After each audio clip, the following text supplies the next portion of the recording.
माननीय क्षेत्र संघचालक जी, माननीय प्रांत संघचालक जी, उपस्थित अन्य अधिकारीगण, नागरिक सज्जन, माता भगिनी, जिसे प्रस्तावना में कहा गया, ये कार्यक्रम देश में 2 जगह हो गया, ये तीसरा है और चौथा मुंबई में होगा। क्योंकि 100 वर्ष के कार्यक्रम का विचार करने जब हम लोग बैठे तो बात ध्यान में आई कि अब संघ का नाम तो सब जानते हैं, आरएसएस कहने से सारी दुनिया में लोग जानते हैं, लेकिन संघ क्या है, क्यों है और क्या कर रहा है, इसकी जानकारी नहीं है। नाम को जानते हैं, काम को नहीं जानते। संघ के हितैषियों में भी ठीक ठीक जानकारी नहीं है। अब ऐसी जानकारी होने की आवश्यकता तो रहती ही है। ऊपर से संघ का काम देश में एक अनोखा काम है, दुनिया में एक अनोखा काम है। आजकल देश विदेश के लोग आते हैं संघ को देखने के लिए, हमारे कार्यक्रमों में आते हैं, देखते हैं। यूरोप के, अमेरिका के, अफ्रीका के, ऑस्ट्रेलिया के, एशिया के सभी जो आते हैं, एक प्रश्न जरूर पूछते हैं बाद में कि हमारे देश के नई पीढ़ी के लिए हम भी कुछ ऐसा करना चाहते हैं, तो आप किस प्रकार हमको ट्रेनिंग दे सकते हैं। यानी जो संघ जिस पद्धति से चल रहा है वैसी पद्धति उनके भी पास नहीं है। और अपने देश के इतिहास में भी देखेंगे तो भी मुझे लगता नहीं कि तथागत बुद्ध के बाद इस प्रकार का प्रयास और पूरे भारत में एक साथ हुआ है। और इसलिए संघ को जानना है तो जो हमेशा की पद्धति है, अंग्रेजी में कहते हैं फ्रॉम नोन टू अननोन, ऐसा इसको समझ नहीं सकते, क्योंकि इसको जानने के लिए इसकी तुलना का दूसरा कुछ नहीं है।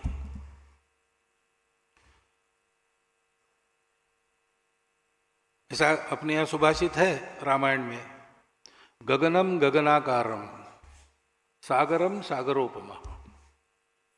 आकाश कैसा है, आकाश के जैसा ही है, उसके लिए दूसरा कंपेरेबल नोन उपलब्ध नहीं है, इसलिए आकाश आकाश जैसा है, सागर सागर जैसा है। राम रावण योर युद्धम राम रावण योरिव, राम रावण का युद्ध कैसा है वो उसके जैसा वैसा वही है, दूसरा नहीं है। ऐसे संघ के बारे में भी ये वस्तु स्थिति है कि संघ के जैसा दूसरा संगठन नहीं है।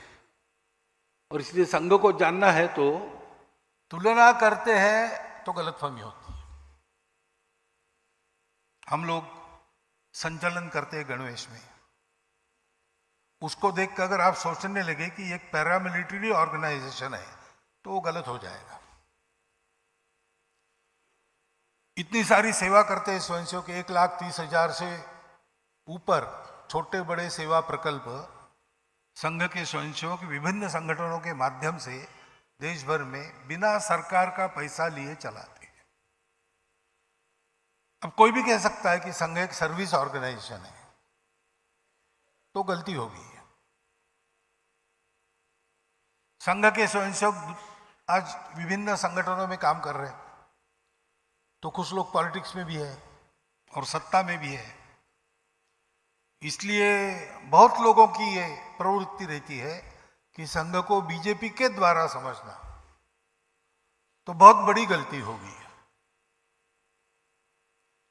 संघ को समझना है तो संघ को ही देखना पड़ता है, और देख के समझ में न आने वाला संघ है, वो अनुभव करना पड़ता है। क्योंकि आखिर देखने वाला भी अपनी अपनी दृष्टि से देखता है। और ऊपर से जो दिखता है वो कैसा है? एक मित्र, उसका दूसरा मित्र, वो दृष्टिहीन था। वो बैठा था, ये मित्र जा रहा था, तो इसने ध्यान समझ में आया उसके कि ये अपना मित्र जा रहा है। उसने बुलाया, कहाँ से आ रहे हो? तो मित्र ने कहा कि भोजन के लिए गया था। तो सूरदास ने कहा कि भोजन के लिए क्या खा के आए? उसने कहा पायस खा के आया। तो इसने पूछा पायस क्या होता है भाई? अरे पायस दूध से बनता है ना, सफेद सफेद बनता है। तो उसने कहा दूध तो पिया हूं मैं, लेकिन सफेद क्या होता है? उसने कहा सफेद मालूम नहीं तुमको, बगुले जैसा। तो उसने कहा बगुला क्या होता है? मित्र को लगा कि भोजन करके आए, पायस खा के आए, थोड़ा सोना है, इसके प्रश्नों के उत्तर देते बैठे तो क्या होगा। उसने कहा मैं बगुले के आकार से तुमको परिचित कराता हूं, ये मेरा हाथ, तुम हाथ लगा के देख लो। उसने अपना हाथ ऐसा किया और कहा कि इसको हाथ लगा के देख लो। तो सूरदास ने उसको देखा ठीक है ऐसा करके, और फिर उसने पूछा कि इतना टेढ़ा पायस तुमने खाया, तुम्हारे गले में नहीं अटका क्या?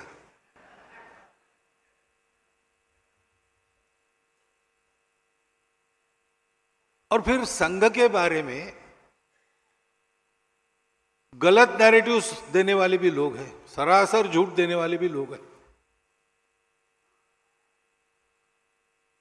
संघ का तो कोई शत्रु है नहीं, परंतु संघ के बढ़ने से अपने स्वार्थ के दुकान बंद हो जाएंगे ऐसा जिनको लगता है, वो उसके बारे में उल्टी सीधी बातें करती रहती है। और अब हम बड़े हैं तो हमको सब लोग सुनते हैं, लेकिन पहले हमको नहीं सुनते थे। उसके कारण ही लगातार जो कुप्रचार चला है, उसके चलते भी कई प्रकार की गलतफहमियां रहती है। उसके कारण ऐसा डर मन में बैठ जाता है कि यहां जाना कि नहीं जाना, इसलिए भी वो गलतफहमियां ठीक होती नहीं। कुल मिलाकर नतीजा ये होता है कि संघ के बारे में नाम जानते हैं, काम नहीं जानते। इसलिए हमने 2018 में दिल्ली में एक प्रयोग किया था। दिल्ली के जो बुद्धिधर्मी लोग हैं उनमें से चुनकर 2000 लोगों को बुलाया, 1700 आए। 2 दिन व्याख्यान हुए, 1 दिन प्रश्नोत्तर हुआ। तो उसका अच्छा परिणाम हुआ, यानी संघ के बारे में जो गलतफहमियां थी वो दूर हो गई। इन सब लोगों को संघ का बनाना ऐसा तो उद्देश्य था नहीं, आज भी नहीं है। संघ को अपना मानना कि नहीं मानना, अच्छा मानना कि नहीं मानना, ये तो मानने वाले का विषय है, उसका अधिकार है, वो कुछ भी मान सकता है। लेकिन वो जो भी माने वस्तु स्थिति के आधार पर माने, नैरेटिव्स के आधार पर, सेकेंडरी सोर्सेस के आधार पर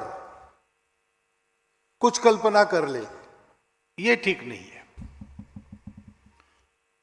तो सबको संघ के बारे में वस्तु स्थिति बताने का काम हो गया। और इसलिए इस बार भी सोचा गया कि पिछले बार एक ही जगह ये कार्यक्रम किया था, अभी और नए लोगों को बुलाएंगे और इस कार्यक्रम को देश के 4 बड़े नगरों में 4 दिशाओं में करेंगे। तो प्रवास का क्रम ऐसा बन गया कि 2 दिन का समय था नहीं, या एक ही दिन में वो 3 दिन का पूरा काम आपको और मुझे मिलकर करना है। संघ के बारे में सब अपने विचार थोड़ा अलग रखकर हम संघ को प्रत्यक्ष अनुभव करें, लेकिन अनुभव करने के लिए भी इतनी आश्वस्ति चाहिए कि हाँ भाई ये अनुभव करने लायक, परीक्षा करने लायक बात है। उसके लिए जितनी आवश्यक जानकारी है वो मैं आपको देने वाला हूं। संघ का प्रारंभ क्यों हुआ, किस लिए हुआ, तो एक वाक्य में उसका उत्तर हम दे सकते हैं। संघ की प्रार्थना के अंत में रोज हम कहते हैं भारत माता की जय। विश्व में भारतवर्ष की जय जयकार हो, भारतवर्ष विश्व गुरु बने, तो भारतवर्ष के समाज में वो शक्ति पैदा हो और उसके कर्तृत्व से भारत ऐसा बने और विश्व गुरु बने, तो बनने वाला भारत ही रहे। क्योंकि भारत केवल भूगोल नहीं है, भारत एक स्वभाव का नाम है, भारत एक परंपरा का नाम है। तो वो परंपरा, वो स्वभाव कायम रखते हुए भारत विश्व का गुरु फिर से बने, इसके लिए भारतवर्ष के समाज को तैयार करने का काम संघ है। संघ किसी राजनीतिक उद्देश्य से नहीं निकला, संघ किसी की स्पर्धा में नहीं चला है, संघ किसी परिस्थिति की प्रतिक्रिया में नहीं शुरू हुआ और न ही संघ किसी के विरोध को मन में लेकर खड़ा हुआ। यह संघ हिंदू समाज के संगठन, उन्नति और संरक्षण के लिए चला है।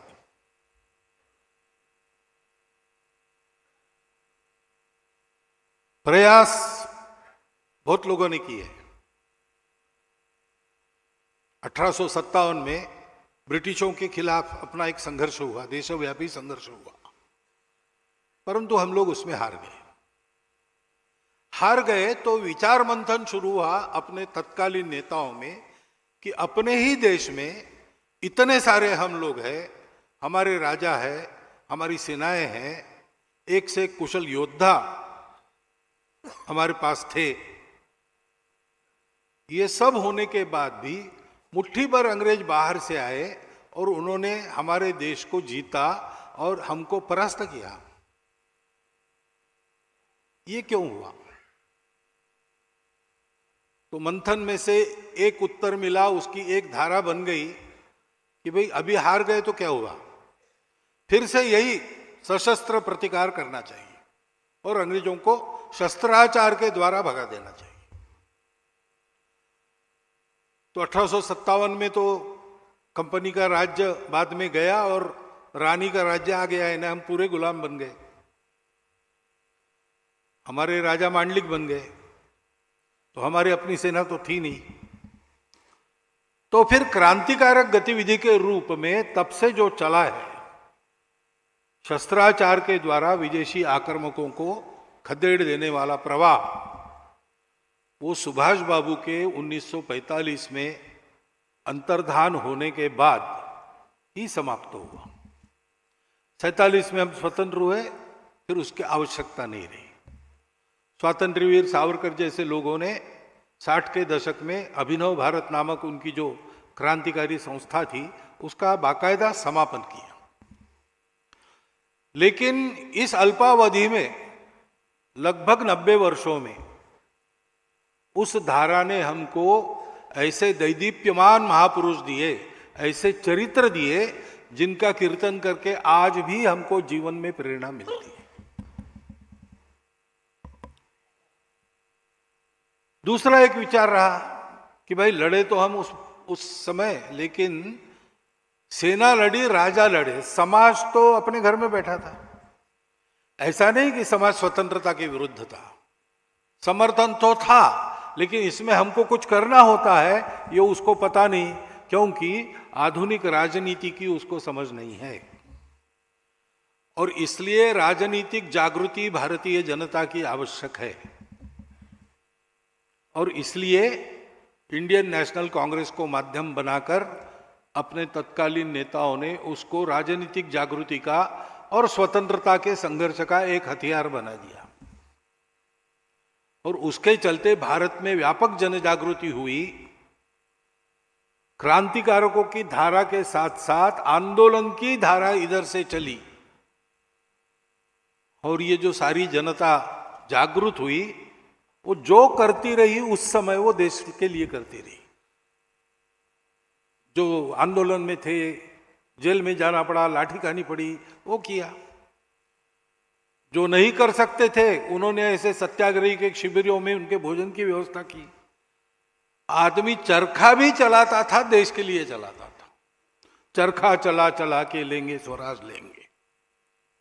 चरखा चलाने से स्वराज मिलेगा ऐसा नहीं है, लेकिन सामान्य आदमी अपने जीवन में जीता था और कहता था कि मैं जी रहा हूं, देश के लिए जी रहा हूं। मैं देख रहा हूं मेरा जीना देश के छोटे मोटे काम में आए।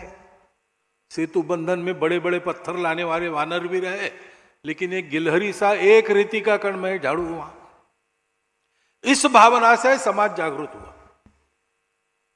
और इन दोनों प्रयासों का सुपरिणाम हमको स्वतंत्रता मिली।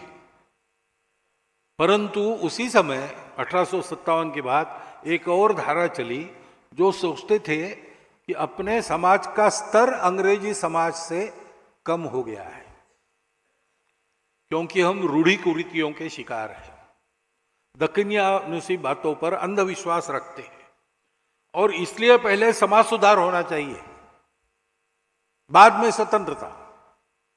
अभी स्वतंत्रता पाने लायक हम नहीं है, और इसलिए राजा राममोहन राय के समय से वो जो धारा चली है समाज सुधार की, आज भी चल रही है। परंतु दुर्भाग्य से क्यों हुआ, क्या हुआ पता नहीं, ये हुआ कि वो एक द्वीप बनकर रह गया समाज के सागर में। हमारे विदर्भ में एक गांव है, वहां 38 जातियां रहती थी। वो जाति भेद भी था, तो एक महात्मा वहां गए, उन्होंने सारा भेद समाप्त करके जाति विरहित गांव ऐसा बनाने का प्रयास किया। 30 वर्ष वहां रहे, वहीं उनकी समाधि हुई। बड़ी श्रद्धा उनके बारे में है, मंदिर के सामने उनकी समाधि, उसकी भी पूजा प्रतिवर्ष होती है, मेला लगता है, ये सब है। परंतु जो 38 जातियां थी वो कायम है। 39वीं जाति एक आ गई जो जाति को नहीं मानती, ऐसा हो गया। अभी क्यों हुआ, क्या हुआ, कैसा हुआ, इसमें जाने में कोई नहीं, हुआ है। उपयुक्त सुधार भी द्वीप बन के रह गए। और एक विचार था उसी समय चला कि हमें ये सारी गिरावट क्यों है, जागृति क्यों नहीं है, समाज में सुधार क्यों नहीं, तो हम अपने आप को भूल गए और इसलिए अपनों को भूल गए। अपना इतना बड़ा समाज दरिद्री है, अज्ञानी है, किसी को चिंता नहीं है, क्योंकि अंतर्निहित एकता की बात जो हमारे संस्कृति में चलती आई है, सर्वम खलु इदम ब्रह्मम, घट घट में राम, वो हम भूल गए, अपने मूल को भूल गए। इसलिए अपने मूल की ओर वापस चलो। और दो प्रमुख नाम तो लेने ही पड़ते हैं उस धारा को उल्लेख करने समय। एक है यहां के स्वामी विवेकानंद, दूसरे पंजाब के स्वामी दयानंद महर्षि। स्वतंत्रता के आंदोलन के काल में 1857 के बाद और स्वतंत्र भारत में भी आज तक जो बहुत सारे कार्य चले हैं, उन कार्यों की प्रेरणा कहीं ना कहीं इन दो में से किसी महापुरुष में निहित है। परंतु वो भी धारा, वो भी आज भी चल रही है, अच्छा चल रहा है, परंतु समाजव्यापी नहीं हुआ। संघ के जो संस्थापक थे डॉक्टर हेडगेवार, वो इन चारों धाराओं में काम करके कार्यकर्ता के नाते उन कार्यों का प्रत्यक्ष अनुभव ले चुके थे। डॉक्टर हेडगेवार के जीवन में दूसरा उद्देश्य नहीं था, उनको देश का ही काम करना था, क्योंकि जन्मजात देशभक्त थे। चौथी प्राइमरी स्कूल में, चौथी के क्लास में विक्टोरिया रानी का राज्यारोहण समारंभ हुआ, तो अंग्रेजों का साम्राज्य जहां जहां था, भारत में भी था, सर्वत्र हुआ, सरकारी संस्थानों में, स्कूलों में भी हुआ, इनके भी प्राइमरी स्कूल में हुआ। और उस समय मिठाई बांटी गई जैसे बांटते हैं, तो इन्होंने ये मिठाई फेंक दी कचरे में। तो शिक्षकों ने पूछा क्यों फेंकी भाई, बच्चे हो, मिठाई नहीं खाते हो? तो कहा ये तो मिठाई नहीं, जहर है। हमारे राज्य को निकालकर अपना झंडा गाड़ने वाले परकीय लोगों की रानी का राज्यारोहण हमारे लिए शोक दिन है, उत्सव का दिन नहीं है। और उसके उपलक्ष्य में जो मिठाई आई है वो हमारे लिए जहर है। ये बचपन में उनकी प्रवृत्ति थी। तो बचपन से ही अनाथ हो गए। 11 साल की आयु में उनके माता और पिता दोनों एक ही दिन 1 घंटे के अंतर में मर गए। प्लेग चल रहा था नागपुर में, तो बीमार रोगियों की सेवा का काम दोनों करते थे। सेवा करते करते इनको भी प्लेग हो गया। 1 दिन की बीमारी में एक ही दिन 1 घंटे के अंतर में दोनों चले गए। तो बड़ा दरिद्रता में जीवन जीना पड़ा। लेकिन प्रवृत्ति ऐसी होने के कारण स्वाभिमान पूर्वक अपना जीवन जीते हुए पहले 10वें क्लास में अपना स्थान उन्होंने कायम रखा और देश के लिए जो चल रहा था उन सब बातों में वो सक्रिय रहते थे। नागपुर में वंदे मातरम आंदोलन का नागपुर के विद्यालयों में संगठन उन्होंने किया। और जब ये स्कूल के इंस्पेक्टर आए स्कूल में, तो उनका स्वागत वंदे मातरम की घोषणाओं से हुआ। तो अंग्रेज सरकार जागरूक हो गई, उनके कान खड़े हो गए। उन्होंने नागपुर के सब विद्यालय बंद कर दिए और पता लगाना शुरू किया कौन है इसके पीछे। नागपुर के उस समय के नामवर बड़े नेता जो थे वो तो थे ही पीछे से, परंतु जिनके हाथों ये काम हुआ वो डॉक्टर एडगेवार और उनकी एक टोली थी। लेकिन उसका पता नहीं लगा। 4 महीने तक स्कूल बंद रहे, छानबीन चलती रही, पता कुछ नहीं लगा। तो फिर एक नॉमिनल अपॉलॉजी के साथ विद्यालय शुरू करना ऐसा शुरू हुआ कि बच्चे आएंगे, गेट पर हेडमास्टर खड़े रहेंगे, अंदर आते हुए प्रत्येक बच्चे को पूछेंगे गलती हुई ना, मुंडी हिलाना, मुंडी हिलाया तो प्रवेश। स्कूल शुरू हो गए। लेकिन 2 लोगों ने इतना भी करने से इनकार कर दिया। उसमें एक डॉक्टर एडगेवार थे। स्वप्न में भी हम हमारे माता को वंदन करना, वंदे मातरम करना ये गलत है ऐसा कह नहीं सकते, तो हम माफी कैसे मांगेंगे? हम विचार ही नहीं कर सकते मुंडी हिलाने का। तो रस्टिकेट हो गए। ऐसे विद्यार्थियों के लिए उस समय राष्ट्रीय विद्यालय रहते थे, वहां पर उन्होंने प्रवेश लिया। उसको भी अंग्रेजों ने बंद कर दिया। तो निजी तौर पर परीक्षा में बैठे और फर्स्ट क्लास में पास हो गए। इसलिए नागपुर के नेता ने सोचा कि ये बड़ा होनहार बालक है, संघर्षशील है, कष्ट सहन करने की आदत है और सबसे अधिक बात इन्हें प्रामाणिक है। इसको कलकत्ता डॉक्टरी पढ़ने के लिए भेजेंगे। तो उन्होंने चंदा करके, थोड़ी सी व्यवस्था करके डॉक्टर साहब को यहाँ कलकत्ते में नेशनल मेडिकल कॉलेज में प्रवेश दिलवा दिया। यहाँ आना और फीस वीस का प्रबंध हो गया, खाना और रहने का प्रबंध नहीं था। तो उधर के 2 विद्यार्थी यहाँ एक लॉज में रहते थे, उनके पलंगों के बीच में अपनी पट्टी बिछाकर वो सोते थे। और भोजन का टिफिन 3-4 लोगों का आता था, उसमें इनका भी भोजन निकल जाता था। ऐसे कुछ दिन करना पड़ा उन्हें। परंतु भेजा इसलिए नहीं था कि केवल डॉक्टर बनेंगे, भेजा इसलिए डॉक्टरी तो बहाना था। यहां अनुशीलन समिति थी। उस समय क्रांति कार्य का सारा समन्वय अनुशीलन समिति से के द्वारा होता था। तो उससे संपर्क करना ये काम उनको दिया गया। और पश्चिम भारत में क्रांति कार्य का श्री गणेश करना। उन्होंने दोनों काम अच्छे किए। डॉक्टरी भी 4 साल के बाद फर्स्ट क्लास में पास हो गए।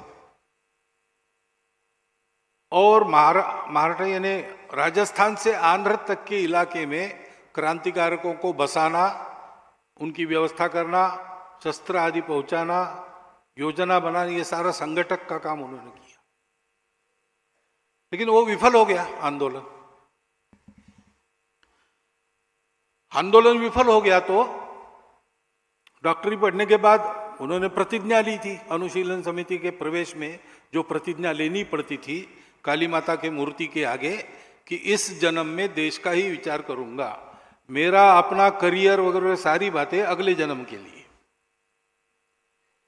तो उनको एक नौकरी चलकर आई थी बर्मा में, 3000 रुपया महीना उस समय की। लेकिन उन्होंने प्रिंसिपल को कह दिया कि मुझे पैसा कमाना नहीं है, मैं देश का काम करने वाला हूं।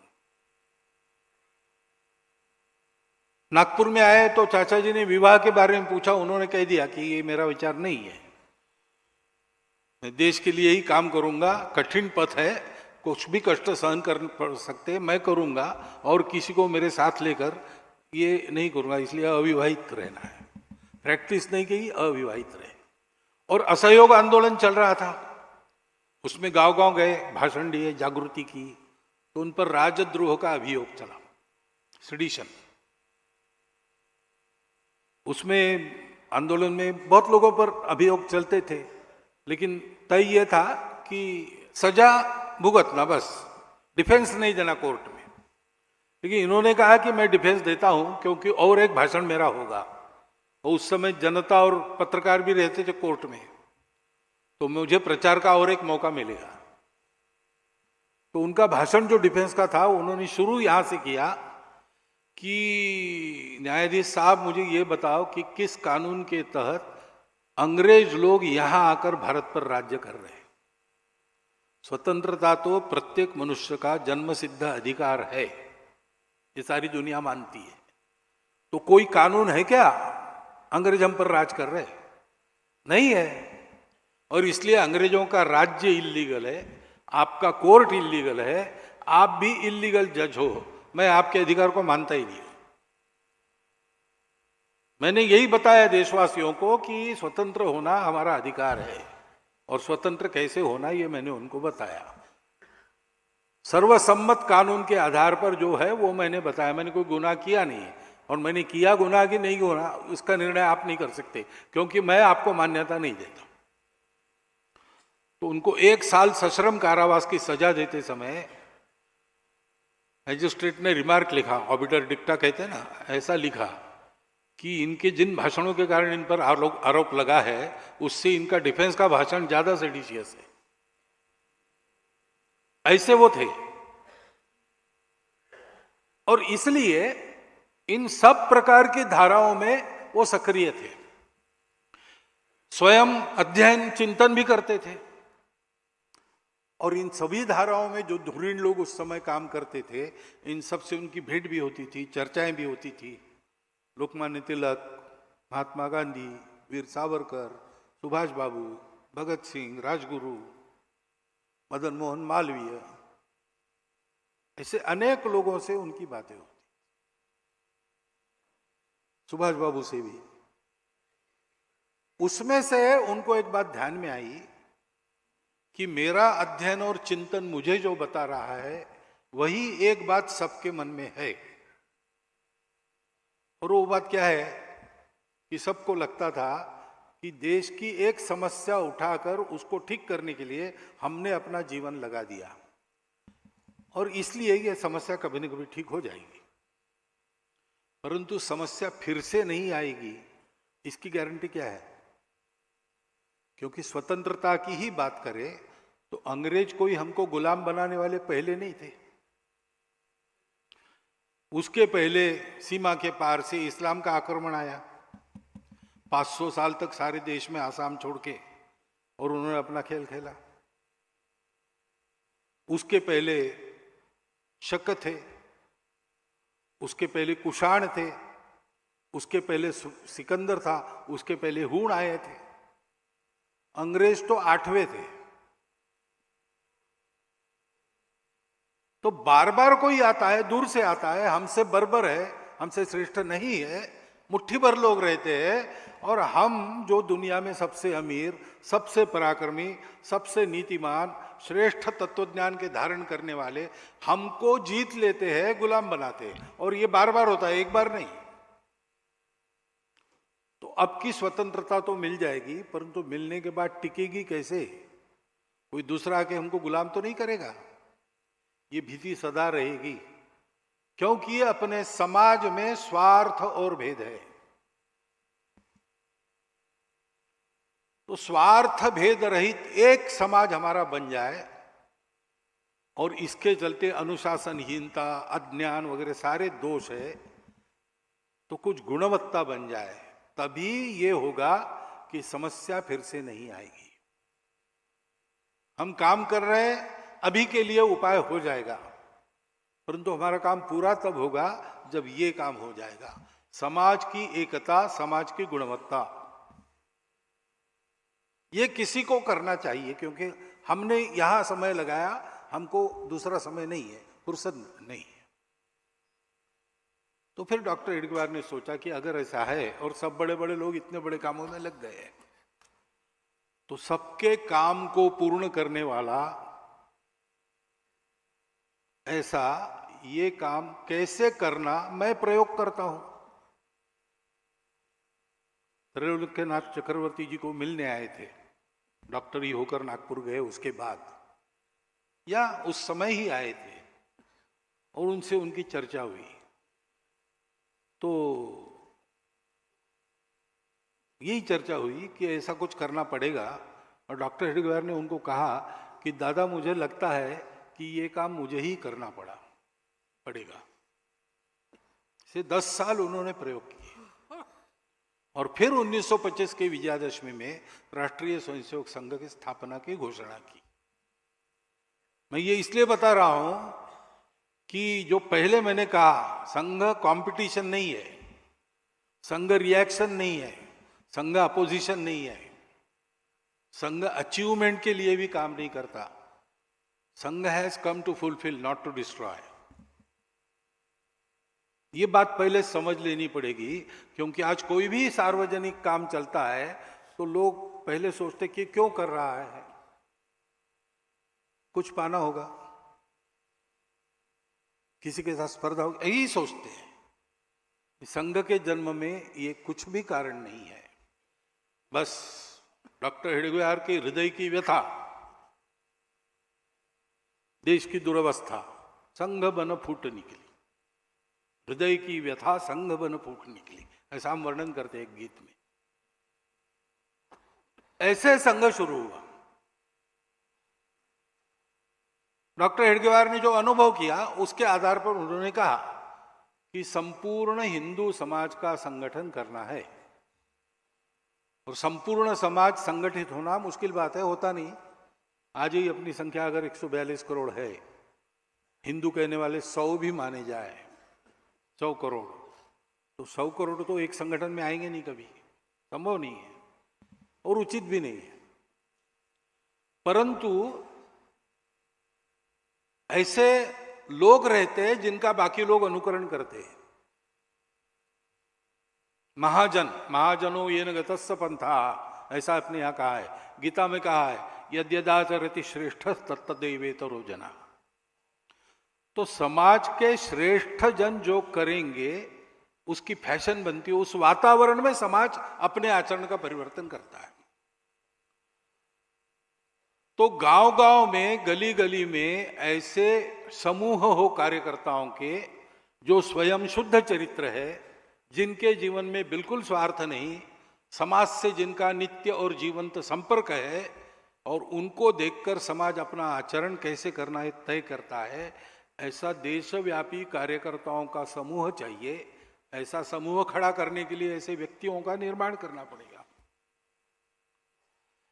व्यक्ति निर्माण के द्वारा देशव्यापी कार्यकर्ताओं के समूह के अभिसरण से वातावरण, उस वातावरण में सामाजिक परिवर्तन, समाज का संगठन, इसी को हम कहते हैं लोक संग्रह।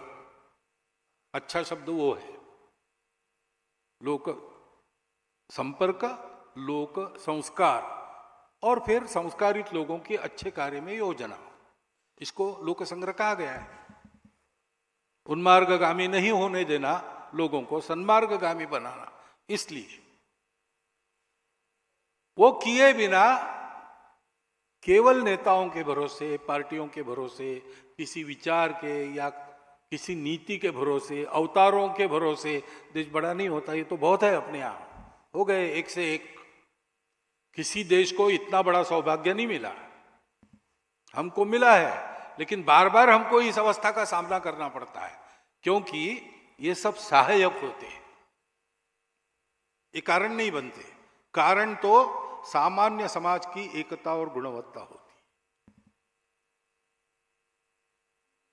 किसी ने कहा था अपने देश में, मैंने सुना है कि बाबू जयप्रकाश इस्राएल गए, वहां का सारा वातावरण देखा उन्होंने, और ऐसे ही बोलते बोलते कह दिया कि हमारे देश में ऐसा कब होगा? तो वहां के व्यक्ति ने कहा कि आपके देश में युवा लोग कौन से गाने गाते हैं मुझे बताओ, तब मैं बताऊंगा कब होगा। समाज की गुणवत्ता, समाज की एकता के कारण देश का भाग्य परिवर्तन होता है। और समाज का आचरण अगर ऐसा एकतापूर्ण, गुणवत्तापूर्ण बनाना है तो व्यक्तियों का निर्माण और व्यक्तियों के यानी कार्यकर्ताओं के देशव्यापी समूह का निर्माण ये करना पड़ेगा। और इसलिए संपूर्ण हिंदू समाज का संगठन ये लक्ष्य लेके संघ निकला है, किसी के विरोध में नहीं। हिंदू समाज को संगठित करना यानी बाकी लोगों का विरोध करना ऐसा नहीं है। आप सब लोग मॉर्निंग वॉक वगैरह करते होंगे, कुछ व्यायाम करते होंगे। आपको व्यायाम करता हुआ देखकर कोई आकर अगर आपको पूछेगा कि किसको पीटने के लिए आप अपना शरीर बना रहे हो, तो आप क्या बताएंगे? अरे भाई, व्यायाम करना, शरीर को स्वस्थ रखना ये स्वाभाविक बात है। संगठित अवस्था ही समाज की सहज अवस्था है। वो नहीं है तो उसको करना है। वो आड़े वक्त में काम आती है, मारपीट में भी काम आती है, बात अलग है, लेकिन उसके लिए नहीं करते ये। ऐसे हिंदू समाज का संगठन क्यों? क्योंकि हिंदू समाज ऐसा है जिसको संगठन की आवश्यकता है। पूजनीय गुरुजी को पूछा गया प्रेस कॉन्फ्रेंस में पहले प्रतिबंध के बाद, एक पत्रकार ने पूछा कि मेरे गांव में एक भी मुसलमान, एक भी ईसाई नहीं है, तो मेरे गांव में शाखा का क्या काम है? गुरुजी ने कहा कि भैया तुम्हारा गांव छोड़ दो, पूरे दुनिया में एक भी मुसलमान, एक भी ईसाई नहीं होता तो भी अगर हिंदू समाज ऐसे कट्टा बट्टा होता तो उसको संगठन करने के लिए हम काम करते ही करते। सर्वेशाम अविरोधेन ऐसा काम है। अपने आप को बचाकर चलना ये तो करना ही पड़ता है। बस कुछ संघर्ष हुआ तो उतना ही होता है, बाकी नहीं। फिर हिंदू क्यों कह रहा, आप सबको क्यों नहीं करते? ऐसा लोग पूछते हैं कि उसका पहला कारण यह है, इस देश के लिए उत्तरदायी समाज हिंदू समाज है। इस देश का जो भी भला बुरा होता है, जो अपने आप को हिंदू नहीं कहते उनको कोई नहीं ज्यादा पूछेगा, लेकिन जो अपने आप को हिंदू कहता है उसको कोई नहीं छोड़ेगा। सब लोग उसको पूछेंगे तुम्हारे देश का तुमने क्या किया, क्योंकि ये हिंदुओं का देश है परंपरा से। देश कोई आज का नहीं है, ये सनातन काल से चलता हुआ देश है। भारत नाम बड़ा पुराना है, आज का नहीं है। अंग्रेजों के आने के बाद हम एक राष्ट्र बने, ये गलत बात है। 1940 तक इसको कोई नहीं मानता था। सब लोग मानते थे भारत सनातन कालों से सनातन काल से चलता आया हुआ राष्ट्र है, एक राष्ट्र है। योगी अरविंद ने तो कहा ही है उत्तरपाड़ा के भाषण में। लेकिन रजनी पामे दत्ता, कम्युनिस्ट पार्टी के फाउंडर मेंबर जो थे, उन्होंने 1932 में पुस्तक लिखी। 1972 में उसको रिवाइज किया गया। आज भी ये बात उसमें लिखी हुई मिलती है। उन्होंने अंग्रेजों को कहा कि आपको लगता है कि आपके आने के कारण हमको ये डेमोक्रेसी वगैरह सारी चीजें मिली, ये आपकी गलत बात है। आप नहीं होते तो भी हमारे वेदों के भरोसे हम ये सब कर लेते। अब ये हमारे वेद कब से है भाई? सबसे प्राचीन साहित्य है दुनिया का, हमारा देश तब से है। तब से इस देश की एक विशेषता को देखकर इसको भारत कहा गया है। ये सब लोग ज्ञान साधना में और प्रकाश की साधना में रत रहते हैं। तमसो मां ज्योतिर्गमय, इस प्रयास में ये सब लोग रहते हैं और इसलिए ये भारत है। और दूसरी बात है कि केवल इस देश के लोग हैं जो सभी विविधताओं को स्वीकार करते हैं, उसका सम्मान करते हैं, रास्तों को लेकर झगड़ा नहीं करते कभी भी। कहते कि सब रास्ते एक ही जगह मिलेंगे, रुचीनाम वैचित्र्यात रुजुकुटिल नाना पथयुताम नृणाम एको गम्यस्त्वमसि प्रण पयसाम अर्णवैव। रुचि प्रकृति के कारण टेढ़े मेढ़े सीधे साधे अनेक प्रकार के रास्ते होते हैं, लेकिन मनुष्यों को भगवान की ओर ही जाना है। जैसे कहीं पर पड़ेगा पानी तो जाएगा सागर में। इस बात के चलते सभी विविधताओं को सत्य मानने वाला, स्वीकार करने वाला, आदर करने वाला और ये कहने वाला कि अपनी अपनी श्रद्धा पर पक्के रहो, दूसरों की श्रद्धाओं का सम्मान करो, भद्र व्यवहार आपस में करके मिलकर चलो, संगच्छध्वम संवदध्वम संवो बनावसी जानता। ये जिसकी विशेषता है वो भारत देश है।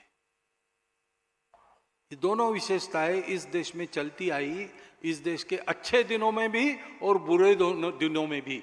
यहां के लोगों ने इसको नहीं छोड़ा, अभी तक उसको संभाल कर लाया है, क्योंकि कभी कभी दुनिया को आवश्यकता पड़ती तब इसी देश से उनको ये सारा पाते मिलता है। ये किसने किया है? परंपरा से जिसने ये किया है उसको हिंदू नाम है। हिंदू नाम किसी पूजा का नाम है क्या?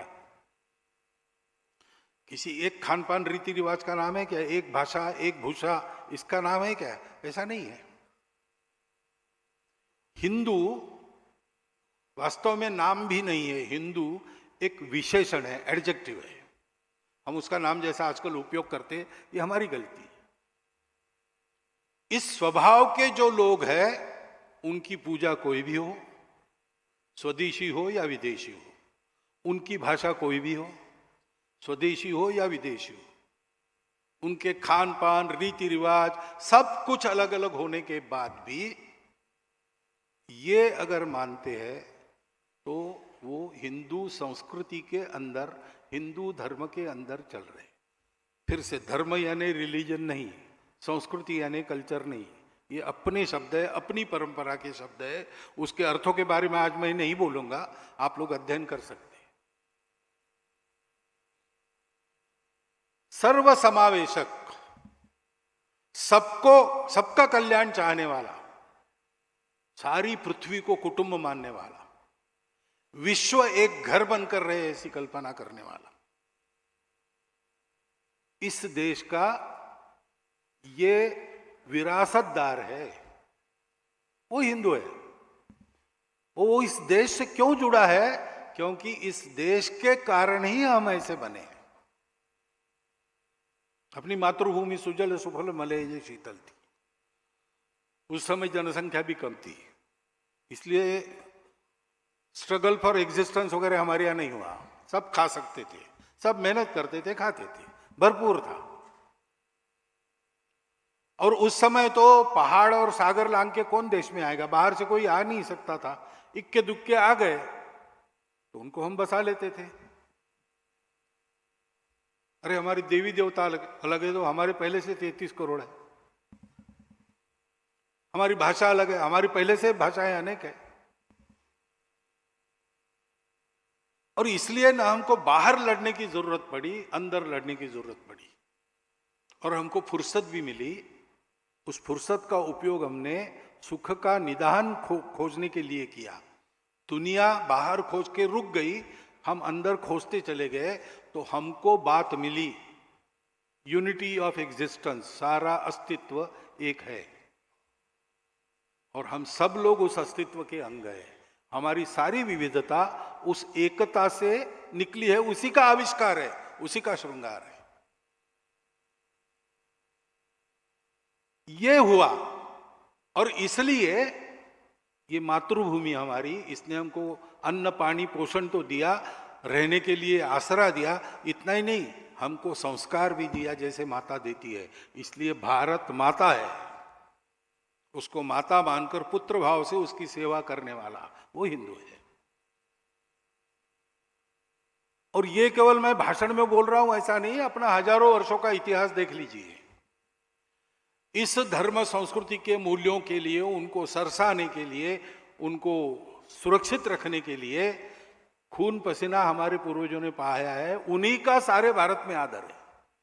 वो किसी प्रांत के रहने वाले थे, किसी भाषा के बोलने वाले रहे, किसी पूजा को मानने वाले रहे, लेकिन इसमें जिन्होंने अपना जीवन खर्चा किया उनके बारे में भारत में सर्वत्र सम्मान है। पूर्वजों से, क्योंकि उन्हीं का रक्त हम में आज भी खेल रहा है। विज्ञान कहता है कि अखंड भारत के इंडो ईरानियन प्लेट पर जो मानव समूह आज है उसका डीएनए 40,000 वर्षों से समान डीएनए है। हम समान पूर्वजों के वंशज हैं। हमारी यह मातृभूमि है, इसके सिवाय हमको दुनिया में दूसरी गति नहीं। भावनिक विचार कीजिए या वास्तविक विचार कीजिए, भारत की प्रतिष्ठा दुनिया में हमारी प्रतिष्ठा है, भारत की सुरक्षा दुनिया में हमारी सुरक्षा है। व्यावहारिक बात है बिल्कुल। और ये विश्व धर्म, विश्ववारा संस्कृति, जिसको आज हिंदू धर्म, हिंदू संस्कृति कहा जाता है, वास्तव में जो मानव धर्म और मानव संस्कृति है उसको सारी दुनिया को समय पर देने के लिए ये एक उद्देश्य मन के पीछे रखकर कुछ बोल सकते हैं, कुछ बोलते हैं, कुछ जानते हैं, कुछ अबोध है, लेकिन सबके मन के अंदर ये बात छुपी है। किसी को भी पूछिए भारतवर्ष में जीना क्यों है, वो तो बताएगा कि जीते जीते भगवान मिल जाए, जन्म जन्म का चक्कर समाप्त हो जाए। अरे भाई वो ठीक है, मरने के बाद होगा, लेकिन जीवन भाई देखो, साईं इतना दीजिए जामे कुटुंब समाए, मैं भी भूखा ना रहूं, साधु भी भूखा न जाए। सारे भारतवर्ष में सब लोग बोले, करते होंगे नहीं करते होंगे आज, लेकिन मान्यता अभी भी नीचे से ऊपर, गरीबों से अमीरों तक, किसी भी जाति में, प्रांत में, कहीं भी जाइए, यही है।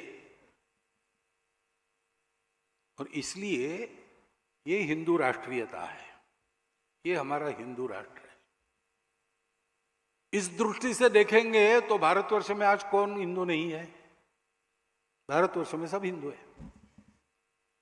बस कुछ हिंदू है जो कहते हैं हाँ गर्व से कहो हम हिंदू हैं, कुछ हिंदू है जो कहते हैं भाई गर्व क्या करना, हिंदू तो हम हैं और रहेंगे।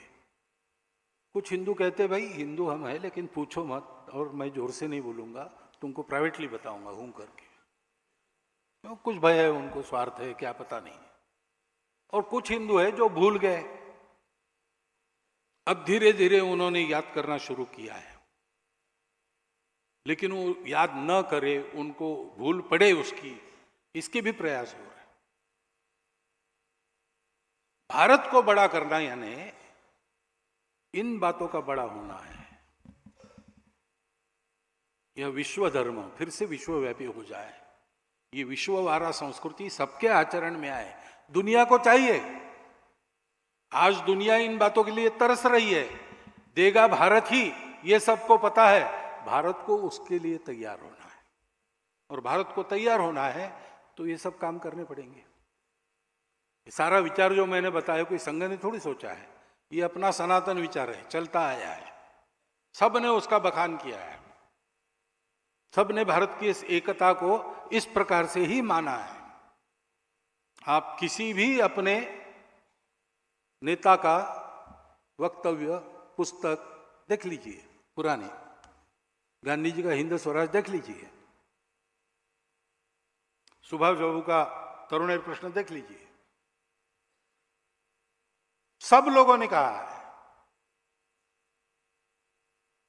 1940 तक ये मान्यता थी सबकी, 40 में विश्व की राजनीति बदल गई है, उसके चलते अपने अपने सुविधा का स्वर प्रत्येक ने पकड़ा, उसके कारण मतभेद है और कुछ नहीं है। और अब विस्मृति हो गई हम क्या थे, परंतु यह सत्य है, इस सत्य को लेकर संघ चल रहा है, इसमें कोई समझौता नहीं है। संपूर्ण हिंदू समाज का संगठन करने की जो कार्य पद्धति है वो संघ की अपनी खोज है, डॉक्टर एडगेवार की खोज। बहुत सीधी सरल पद्धति है, घंटा भर आओ, जैसे आप अपने लिए व्यायाम करते हो तो राष्ट्र के लिए योग्य बनने का 1 घंटे का व्यायाम है, उसको संघ की शाखा कहते हैं। सारी बातें भूल जाओ, आटे दाल के भाव भूल जाओ, राजनीति भूल जाओ, भेद भूल जाओ, स्वार्थ भूल जाओ, सब कुछ भूल जाओ। मातृभूमि हमारे पूर्वजों का गौरव, मातृभूमि की भक्ति के गीत, पूर्वजों के गौरव के गीत, और अपने देश के भाइयों के साथ वो कौन है, क्या है, कौन सी भाषा बोलते हैं, कितना पैसा, कुछ न सोचते हुए ये मेरे अपने भारत माता के पुत्र भाई है, इस नाते उनके कंधे से कंधा मिलाकर, कदम से कदम मिलाकर चलो, उनके साथ मातृभूमि की मिट्टी में खेल खेलो। 1 घंटा सब भूल के देश का चिंतन, देशवासियों का चिंतन, ये करने का ट्रेनिंग लो। ये करते समय सबको साथ लेकर चलना, सबके साथ चलना, इसका स्वभाव बनाओ। और ऐसा ये ट्रेनिंग लेते लेते उर्वरित समय में अपनी रुचि क्षमता समय के अनुसार समाज के हित का कोई भी काम चुनकर उसमें अपना समय दो, अपनी संपत्ति दो, जितनी दे सकते हो, तन मन धन पूर्वक इसमें लग जाओ और प्रामाणिकता से लग जाओ। किसी को दिखाने के लिए नहीं करना है, स्कोर कार्ड पर स्कोर बढ़ाने के लिए करना है। ये मेरा कर्तव्य है, मैं इस राष्ट्र का पुत्र हूं, राष्ट्रीय हूं, भारत माता का संतान हूं, मेरे अपने लोग हैं, मेरा अपना समाज है इतना बड़ा, उसको ठीक करना मेरा काम है। जैसे मेरे घर को ठीक रखना मेरा काम है, इसे ये भी मेरा काम है। इसको ठीक रखूंगा तो घर भी ठीक रहेगा, मैं भी ठीक रहूंगा। घर और मैं ठीक रहेंगे, लेकिन ये बिगड़ गया तो सब कुछ मटिया मिट हो जाएगा। इसका अनुभव हम लेते हैं। ये करना है, 1 घंटा व्यायाम, उसके बाद ही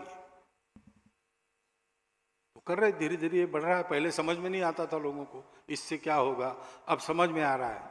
तब जो लोग कहते थे कि इनको छोड़ने वाला नहीं, हवा में डंडे घुमाते हैं, बेकार, इनको ध्यान मत दो। आज वो लोग कहते रहे सावधान रहो इनसे, छोटा भी बालक आ गया, नहीं नहीं नहीं, क्या, अरे आगे बहुत बड़ा हो जाता है। लेकिन बड़ा हो जाता नहीं, किसी के विरोध में नहीं हो जाते, देश के लिए चल रहा है भाई, सारे देश को ये कर। हमको समाज का संगठन करना है, समाज में अपना अलग प्रभावी संगठन नहीं करना है, क्योंकि देश का भाग्य परिवर्तन संपूर्ण समाज के लगने से होता है। जैसे नेता नारा नीति पार्टी अवतार विचार महापुरुष काम नहीं करते, सहायक होते हैं, वैसे संघ जैसा संगठन भी वो कारण नहीं होता, वो सहायक होता है।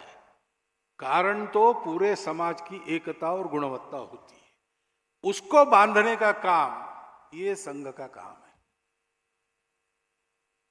और कोई संघ का काम नहीं है। स्वयंसेवक बहुत काम करते हैं, सेवा कर रहे हैं, वो उनके काम है। संघ ने तो पहले से तय किया कि हम यही एक काम करेंगे, क्योंकि ये बड़ा समय खाने वाला और बहुत उस पर केंद्रित होकर करने वाला काम है।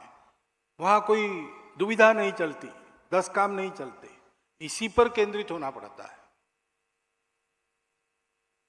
और इसलिए संघ ने कहा कि संपूर्ण हिंदू समाज को संगठित करना छोड़कर हम कोई काम करेंगे नहीं, और वो काम हमारा होने के बाद हमको दूसरा कोई काम करना नहीं, क्योंकि तब किसी संगठन की आवश्यकता नहीं रहेगी, संगठित समाज अपना काम कर लेगा। लोगों ने पूछा फिर कैसे होगा, संघ कुछ नहीं करेगा, फिर बाकी सब होगा, कैसे होगा भाई, स्वयंसेवक कुछ नहीं छोड़ेगा। तो संघ से तैयार हुए स्वयंसेवक जब संख्या बढ़ी, तब वो सोचने लगे समाज में कहाँ आवश्यकता है वहां काम करेंगे। जैसा उनको लगा वैसे गए, अपने मन से गए, वहां उन्होंने काम खड़े किए, अथवा पहले से चल रहे थे अच्छे काम, उसमें शामिल हो गए। चल पड़े ये काम तो उनको सहायता की आवश्यकता हुई, तो सहायता संघ ने की, आज भी करता है और सबको करता है। अच्छे काम के लिए कोई भी आता है तो हम उसका विचार नहीं देखते, हम उसकी पार्टी भाषा भूषा कुछ नहीं देखते, काम अच्छा है, समाज के हित का है और प्रामाणिकता से निस्वार्थ बुद्धि से चल रहा है, तो हम सबको मदद करते हैं। मैं अनेक उदाहरण बोल सकता हूं, लेकिन बताना ठीक नहीं है। एक तो अपनी जाहिरात भी करनी नहीं है और शायद कठिनाई होगी किसी को, लेकिन सबको हम मदद करते हैं। अच्छे काम में निस्वार्थ बुद्धि से किया जाता है। अच्छा काम करो और बाद में टिकट मांगो, ऐसा नहीं, ऐसा हम चलते हैं। ऐसा संघ चल रहा है। 100 साल चला है, आसानी से नहीं चला है, बहुत कष्ट हुए, क्योंकि पहले तो डॉक्टर हेडगेवार अकेले ही थे जो ऐसा सोचते थे।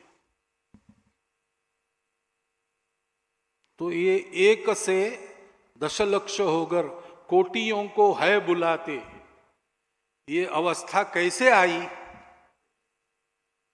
और इस अवस्था को पाने के बाद अब आगे हमारा क्या विचार है, इसके बारे में जानकारी मैं अगले वक्तव्य में दूंगा।